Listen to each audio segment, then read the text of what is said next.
let's get this thing started with some words from Troy.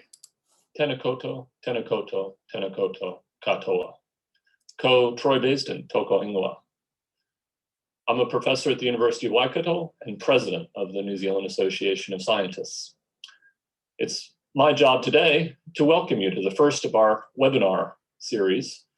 We're calling these town halls, informal gatherings to discuss the issues that are affecting us as scientists and researchers in these pandemic years.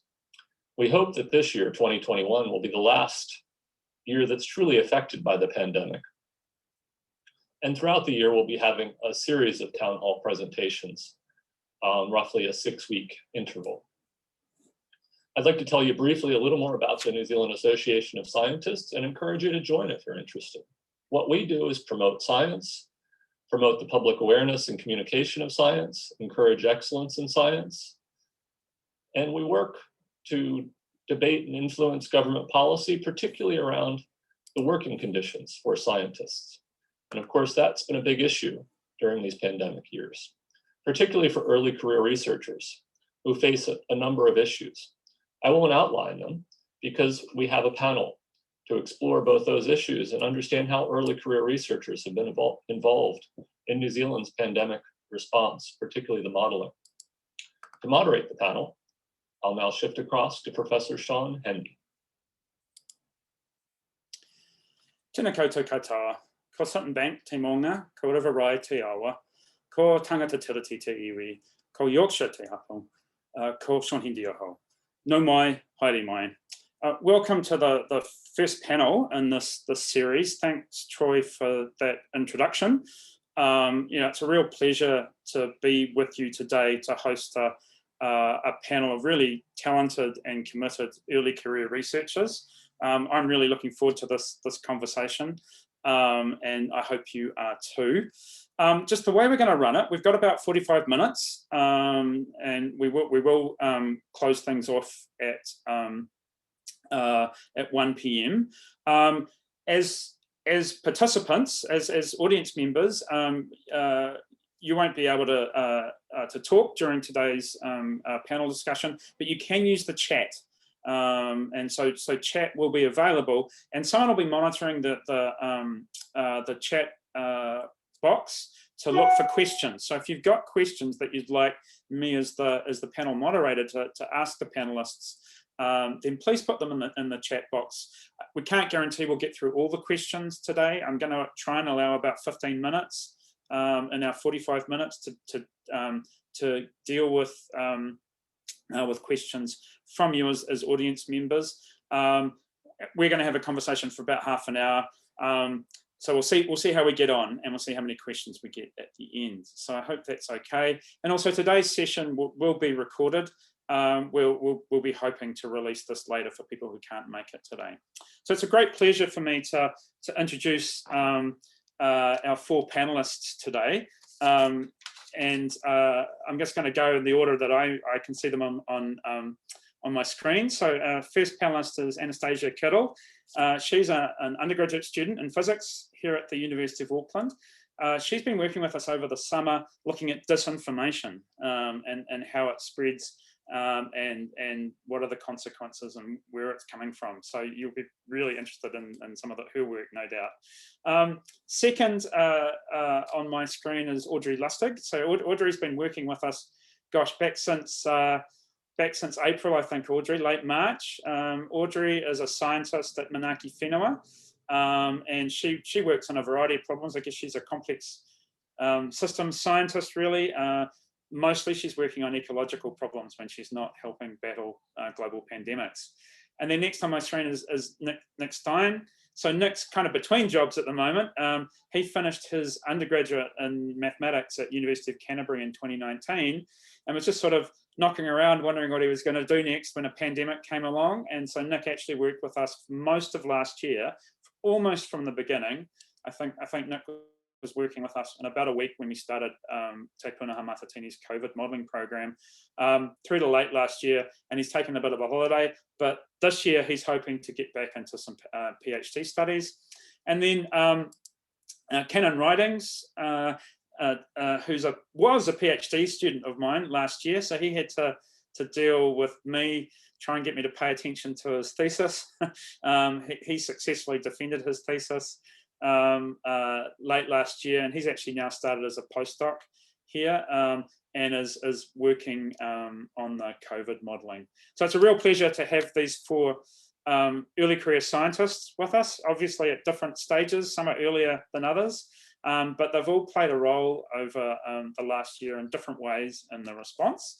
I'm going to ask them each to just give a brief introduction to themselves, maybe talk a little bit about their role, and maybe talk about their whakapapa, or something a little bit about themselves. So maybe Audrey, I'll start with you. Would you just like to just give a brief introduction to yourself, tell people a little bit about what you've been doing, and maybe say something about yourself? Kia ora, everyone. So I'm Audrey. I'm originally from Lyon in France. It's a really beautiful city, often referred to as the capital of food. So I really like good food. I moved to Christchurch 8 years ago to do my PhD, and I never left. So it's today the place that I call home. I have a background in spatial ecology and species distribution modeling. I'm currently working with Manaki Fenwal and Cure Research on model of pest management. In my free time, I do a lot of yoga, gardening. I enjoy walk with my dog, and we run a little food truck with my partner. So in terms of how I've been involved in the COVID modeling, I was in a team of 6 modelers. So 2 mathematicians from the University of Canterbury, Shaun and Nick and Canon, that are here today. And my first job back in March was to develop a web app to make some of the model we developed available to the general public. So you can still go on this application online and play a bit with the model we've been developing, change a bit, the rate of transmission in the different model, play with different timing of alert level and length of alert level, and see how it will influence the pandemic in the course of the pandemic in New Zealand. So I was first working full-time, and I'm now supporting this team part-time and basically support the day-to-day work that we're doing. Thanks, Audrey. Canon, do you want to say a little bit about yourself? Hi, kia ora everybody. So I'm Canon, and as Shaun said, I was a PhD student of his last year. I'm from New Zealand. I'm of Rongo Whakaata descent on my mother's side, and my father's from Rotorua. It's Pākehā. Lived there for, I think my father's maybe 4th generation from Rotorua. And my background is in theoretical physics. So I actually did my PhD in theoretical and computational nanotechnology, one of the other things that Shaun is actually an expert in. And so a little bit of what I've been doing this year is, well, I guess, since I started with the COVID research, which was late last year, just before I defended my PhD thesis, I do some support roles and data management, I suppose, for the COVID team at TPM here. And I suppose some of the stuff lately that I've been working on is looking at, the proportion of people that are coming into the country, and how many positive COVID tests we would get in the first week of people arriving from overseas. And so that's a little bit of something that I've been working on recently. Yeah, I guess, some of the other stuff I like to do in my spare time, I suppose, is cooking. So cooking is my, biggest de-stress mechanism. So a lot of the time, I'll just like to make a big elaborate feast for myself and my wife. And, maybe just, have a bottle of wine or something like that, and, just relax and have a good time. Thanks, Canon. All right, Nick, how about you? Kia ora. So I'm Canterbury born and bred, grew up about an hour north of Christchurch in Ashley. So I then went to University of Canterbury, as Shaun said, studied mathematics. And then in 2019, I, with what seems to be very lucky now, I decided to do a project with Mike Planck on contagion modeling, which turned out to be pretty useful going into 2020. Travel plans disrupted, but ended up finding something probably a lot more meaningful and a lot more interesting to do anyway. More recently, I think I finished up in about mid-November or towards the end of November, and have spent the summer just traveling the country, seeing most of the North Island, which I haven't spent much time in before. And just having fun. Thanks, Nick. And Anastasia. Hi, I'm from Auckland. I'm Australian New Zealander. I am an undergraduate, as Shaun said. I'm just finishing up my undergrad this year and then hopefully continuing on to postgraduate studies. Again, as Shaun said, I didn't have much background in this stuff. Besides, I did a course that he happened to teach and I was really, really passionate about it. It was so fun. I haven't done any projects like everyone else, definitely on the earlier end of research. I didn't get involved in this till quite late in it. COVID mostly over, lockdown, second lockdown passed, and I got involved with Kate and Shaun. And from them, I've been watching and learning a lot about disinformation in New Zealand, specifically COVID-related disinformation. Some of my hobbies would be being active, I suppose. I really like biking, running, just anything. Yeah, that's me. Thanks. All right. Well, I've got a few questions to throw to the panel now. And thanks very much for introducing yourselves. And we've heard a little bit about what your involvement has been. And maybe this is a question maybe that for Anastasia and Canon first up. Really, it's just how disruptive you've been trying to complete degrees. In Canon's case, as a PhD, Anastasia, you've been trying to get through your undergrad degree with courses shifting on and offline. How tough has this year been? I mean, at the end of the year, how did things feel? Did you feel like you'd come through okay, or has it been a real challenge this year? So maybe Anastasia, do you want to just go first, and then we'll maybe flip to Canon. COVID's been, it's like a deck of many things, really. On the one hand, I didn't find it academically too much of a struggle. Online lectures were fine. Some of it made certain courses easier, which was nice. But the one thing I have found is it's made it a little harder to finish my degree. So I could have finished first semester this year, but I'm having to wait a whole year to finish just because of shifting of courses and when I could have done courses, which is quite frustrating because it means I'm part-time study and I could be progressing, but I'm having to remain stationary for longer than planned. I think with lockdown, there were several different challenges with the online courses, and I think the hardest part for me was how rapidly changing it was.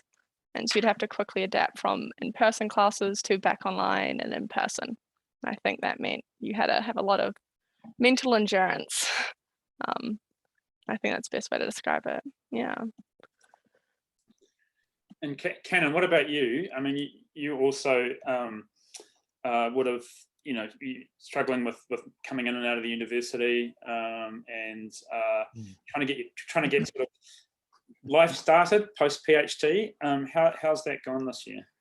Yeah, that's right. So I guess 2020, sort of besides the pandemic, was sort of one of the biggest, most eventful years my life, and adding on the the extra fun of a global pandemic has really sort of amplified that.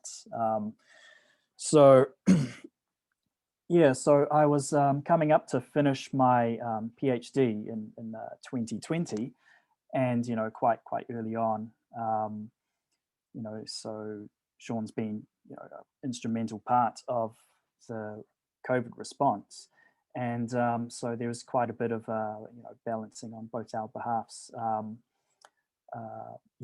Getting through my thesis writing, and also Shaun reviewing it in good time, which he did, and it was great, and everything turned out quite well on that behalf. But yeah, so the I suppose in terms of the kind of how disruptive the pandemic was to in terms of perhaps my kind of personal plans and everything like that.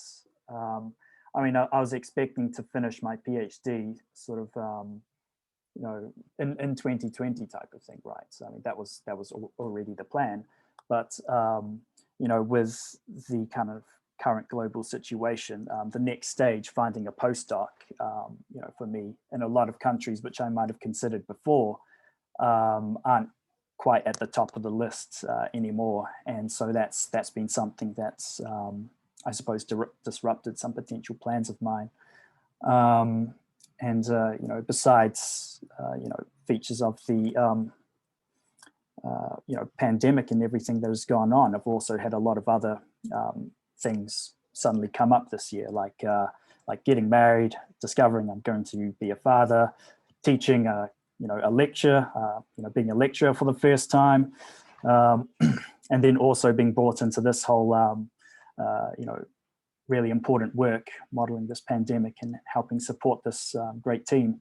And so it's really been quite quite a lot to sort of process for me, actually. But I mean, overall, I think it's been pretty good. I mean, during the lockdown, I was basically writing my thesis, right? So I mean, I wasn't really going out and doing anything anyway. So that sort of, in some ways, kind of worked out for me.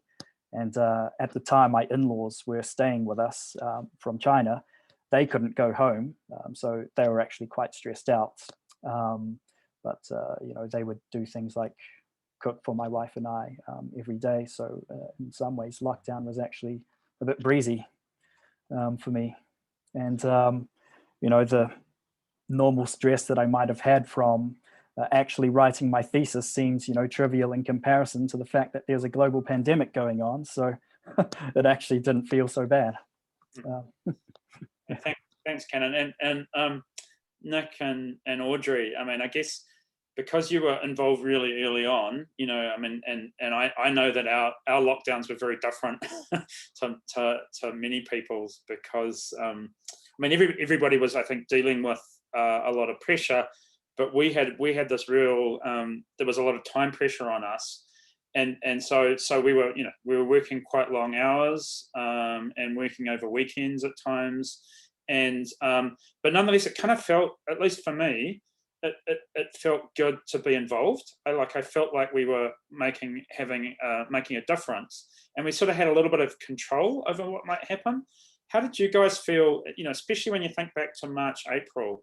How did you feel during that first lockdown, given the pressure we were under, but also the fact that we were obviously making a difference? I don't know. So maybe Nick, do you wanna go first on that one?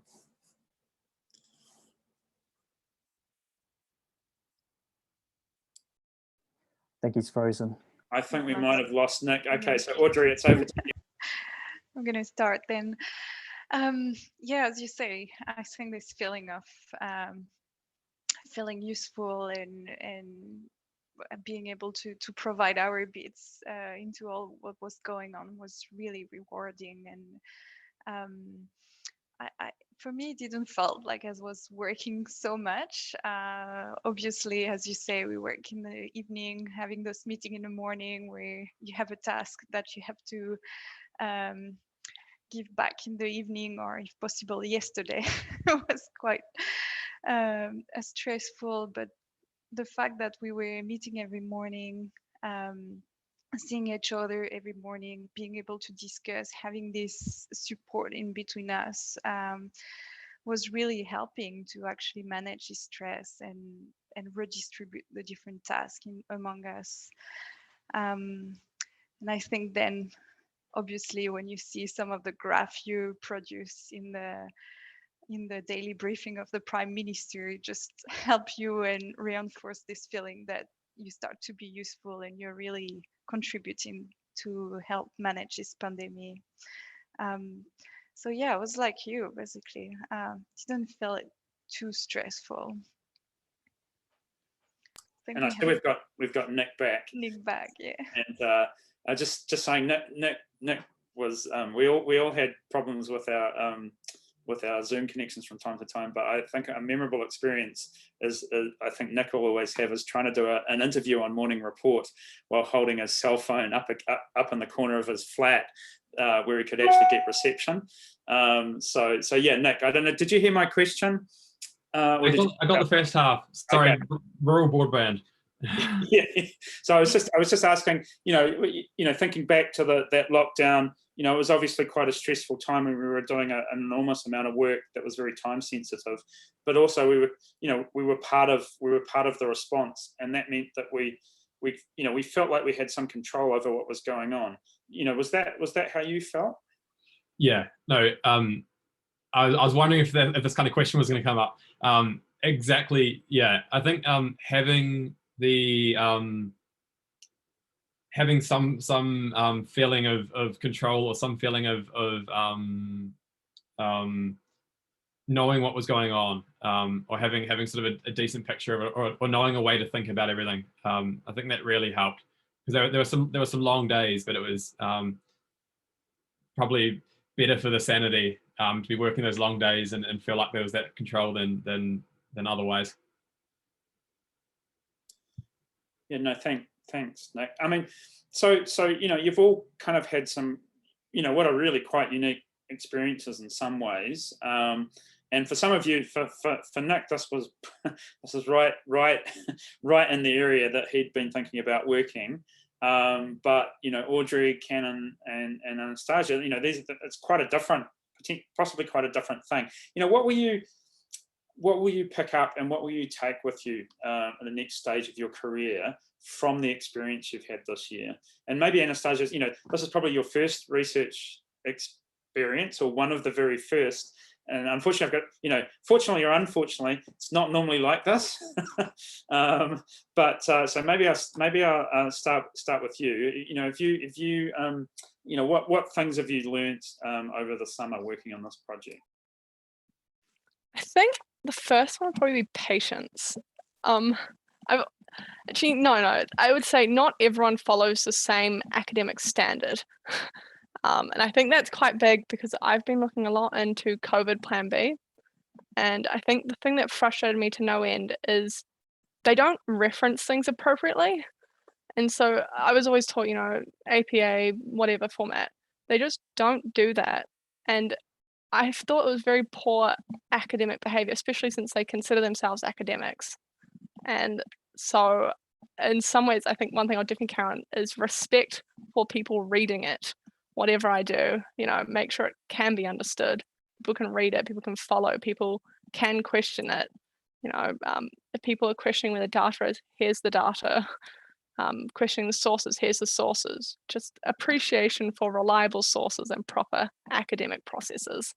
So that's the biggest thing I've gained. Yeah, it has been a real challenge trying to maintain those standards, especially when everything's been moving really quickly. I mean, one of the things is, of course, peer review. Yeah. Peer review, it might take you 3 to 6 months from when you submit to when your article appears. We've obviously had to move really quickly, and so making sure that we had a kind of our own peer review process, and then we were making everything publicly available was really important. And you're right that not everybody has followed that approach.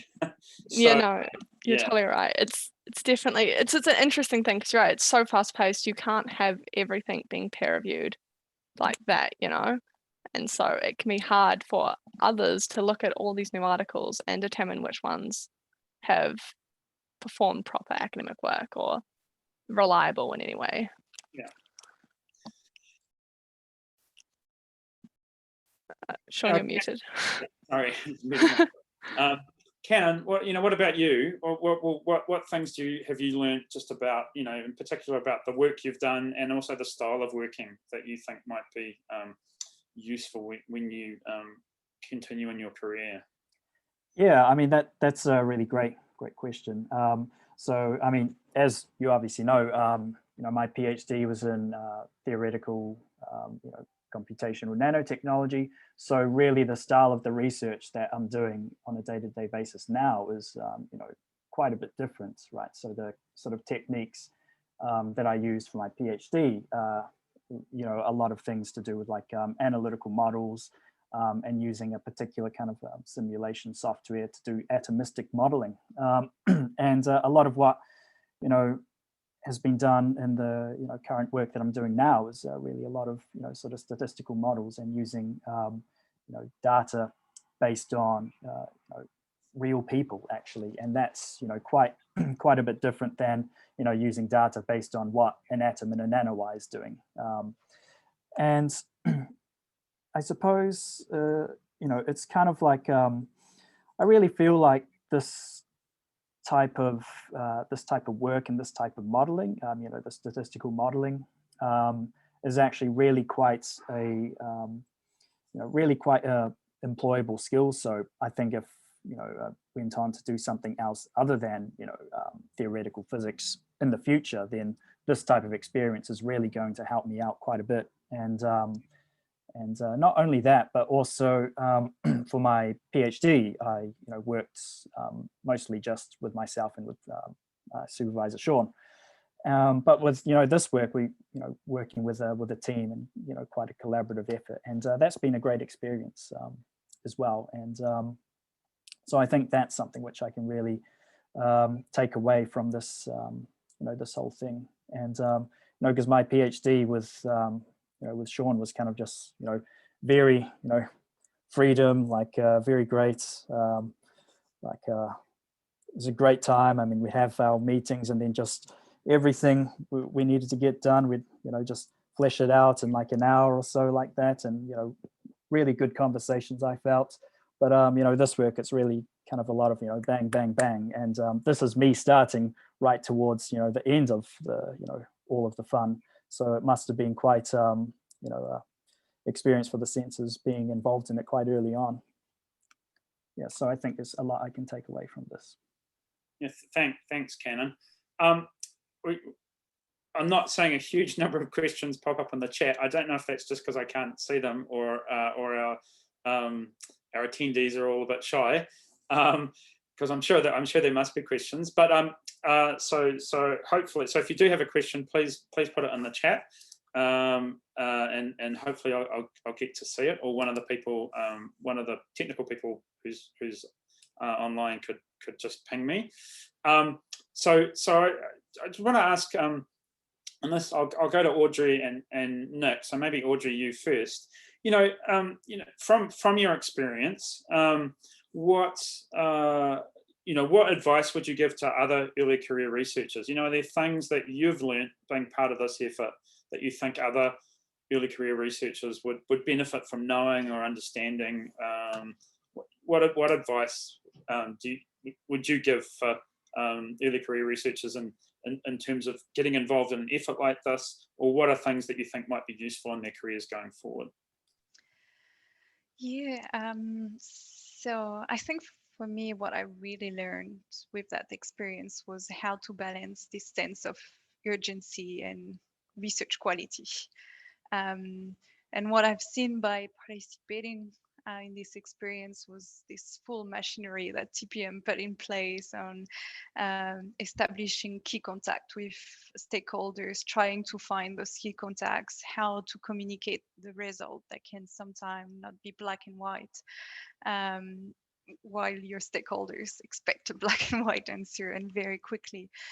So there is an entire way of communicating with those stakeholders, the general public, that is slightly different from how you write an academic paper.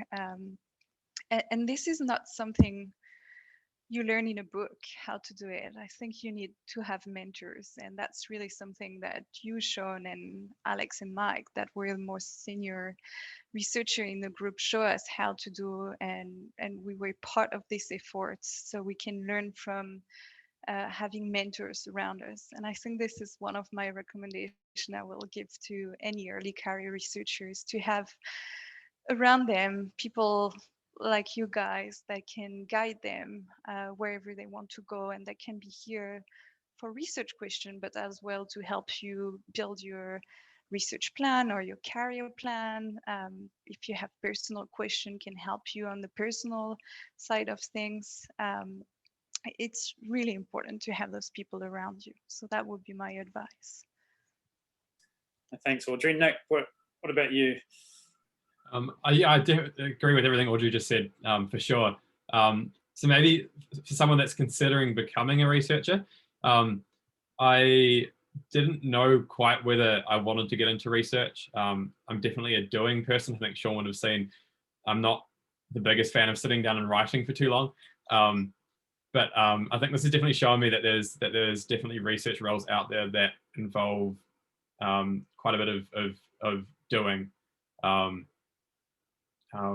It's not as dry as it maybe looks from the outside. Sometimes it actually can be quite exciting. Thanks, Nick. Yeah, and I think you're putting yourself down a bit in terms of your ability. I mean, you know, we all had very short attention spans this year, and by necessity. And you know, you certainly contributed to writing a lot of the material that has gone on to be used. So so he's being rather modest, audience. We do have some questions that have come through now, and we've got about 15 minutes to handle them. If we've got some time, I'm just going to ask right at the end for a quick, what will you remember most from 2020 from all the panelists? And I think this one, who's this might be best for? I think this might be best for you, Audrey, because you of the team this year, you had to contribute to this work, but you also had other projects that needed working on. How did you manage to balance what you were doing with this role with other things that you had responsibility for? And and I guess you could, it's not specifically in the question, but also just the rest of your life. Your job is not all of your life. How did you balance things this year? So in terms of work, back in March, we just received this email, do you want to be part of this effort? And it was first full-time for 3 months. So we went back to our manager and we asked, can we do this work? And we had a really, really strong support and quick support from our manager and team leader, who accepted straight away for us to leave everything we were doing on the side and basically focus on the COVID modeling. So this experience wouldn't have been possible without this strong support, and I really acknowledge them here. Then after the first lockdown, when we saw the urgency going a bit down, the model were developed, we stepped down a little bit, or I stepped down a little bit, and I'm now working part-time with the COVID modeling work, and then part-time on other projects. And that's how I've balanced the different tasks.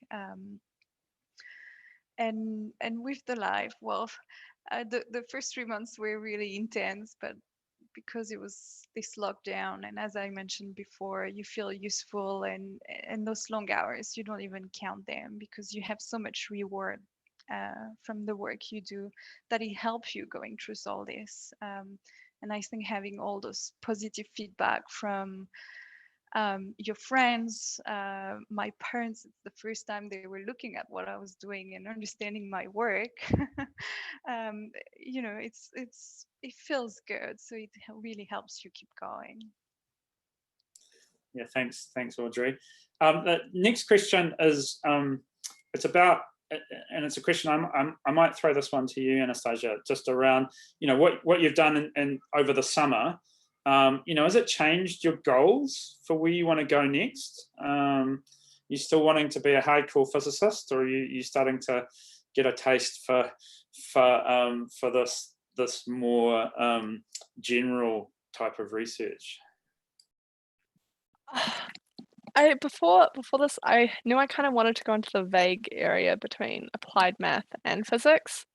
But doing this, I certainly appreciate the earlier work that happens before you can do like modeling and things. And it's definitely kind of made me consider other areas that I hadn't really considered before. And so I've really personally enjoyed it a lot. I find it really fun. I forget I'm working and it's just like, wow, so interesting. But it definitely has made me consider new avenues, possibly less physics-y and more on the math side of things.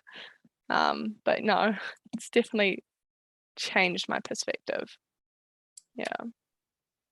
No, thanks. And Nick, I might ask you the similar question. I mean, this landed right in the area that you'd been studying. I mean, what now? You know, what now? Is this the area that you really feel like you'd like to work in going forward, or you know, is it sort of, you know, just opened up other opportunities and making you think more broadly about what you might want to do? I think at least for the next 5 to 10 years, this is the area I want to stay in. I think it's definitely opened up. I've met a lot of people in different areas, around different areas of disease modeling and things like that, and seeing that there's quite a bit of work to be done at the interface of policy and disease modeling that still maintains a relatively strong mathematical component, which is where I'd want to be. And so knowing that it exists and actually seeing how much work there is to be done in there, I think it is the kind of area I'll keep going down into. Yes, no, thanks, Nick. And I think, yeah, I mean, part of what you're saying there is that science policy interface, and actually, you know, we still want to do really rigorous science. We still want to chase our noses and, you know, and do blue skies research, but actually, you know, it's a really interesting space to be on. Between policymakers and the more basic science. There was a question about how we pulled together the team. That's kind of probably a question for me. So I probably won't get into that, other than, you know, it was very hard to plan this year. You know, we've never had more than a 3-month contract with government, which has been a real challenge to manage. So it has been, and you know, there's been a lot of scrambling at times, and we've had to use our personal networks. You know, people that we knew we could work with, you know, on the spot almost, and you know, from asking them to being able to start that afternoon. So it really did rely a lot on the kind of existing network that we'd built. So I won't go too much more into that. The next one.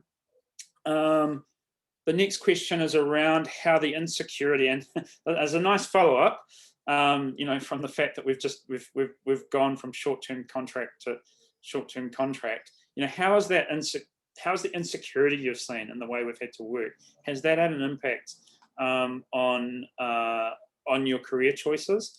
And I wonder, I'm not quite sure who might be the best person to answer this. Maybe Audrey, because that, you know, there's been times when the funding hasn't always been there. You know, has that been difficult? How have you navigated that? It was a bit tricky with our manager. Well, not with them, but with the accountant. When everything is variable, you know, the money is coming, and you actually don't have the money in your hand. And for working for an organization like Manaki Whenua, this is not something we do usually. We usually sign a contract with the number of hours we're going to do, and with a timeline and a date where we're going to deliver the work. So it was really about chatting with people around us and making sure we had a clear communication with all the people that needed to be involved.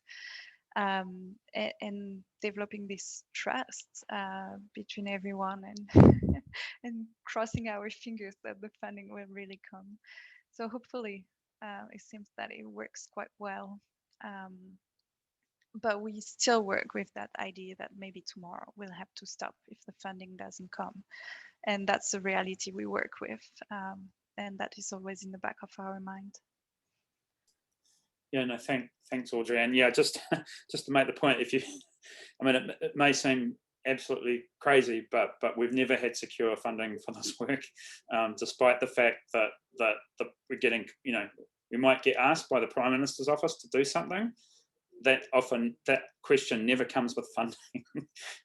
It's a real challenge that I think we have to look back. When we look back on what's worked and what hasn't, just the ability of the science system to stand up something like this is actually very, very weak. Next question on my list, and I know we're getting towards the end, and I did want to give you all a chance to say, to reflect on how you'll remember 2020. But I think this is a question that I think is worth having a crack at, and maybe Canon, just where you are in your career stage.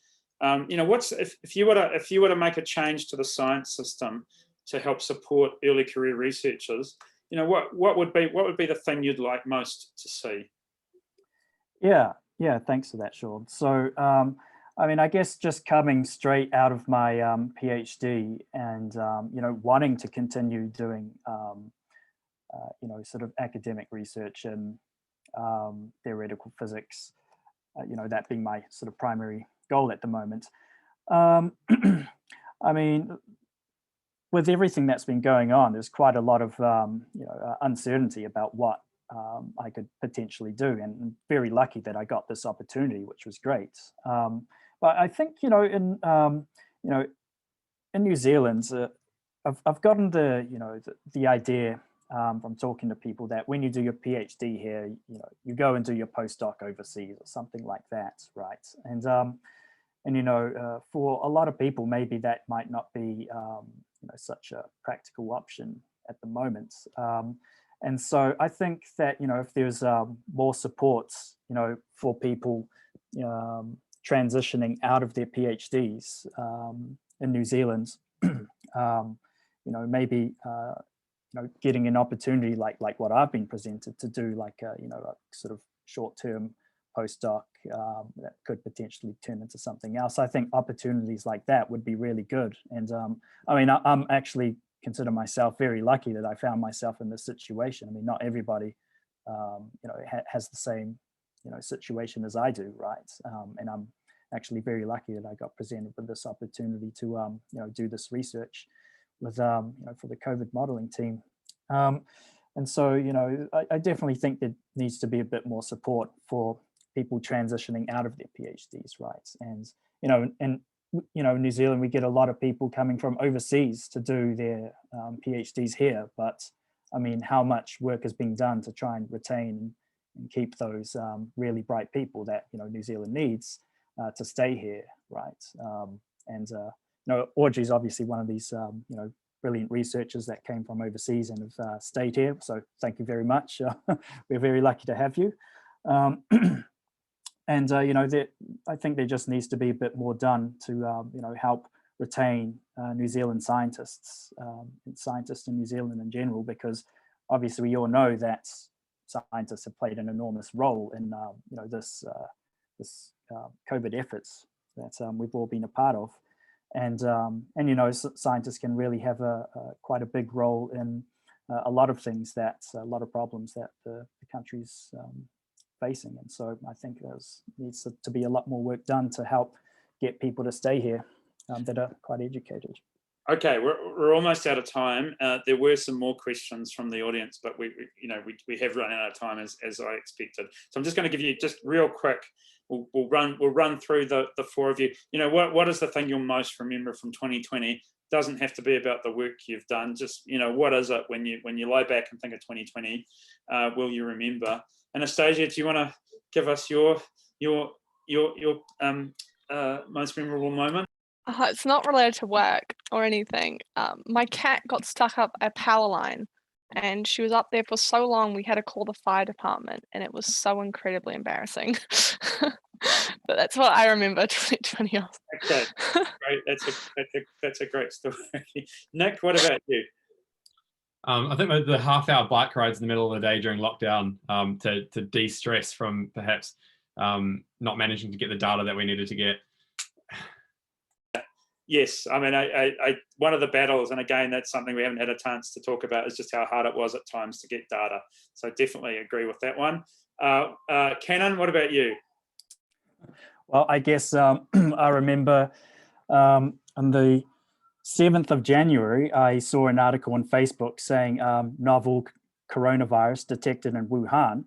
And so I read the article and took a screenshot of it and sent it to my friend who so happens to be a doctor in Wuhan, and asked her, oh, have you heard about this? And she said, yes, I have. It's not SARS.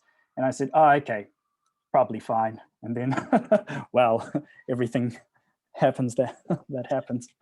Okay, thanks, Cannon. And Audrey, what's your most memorable moment?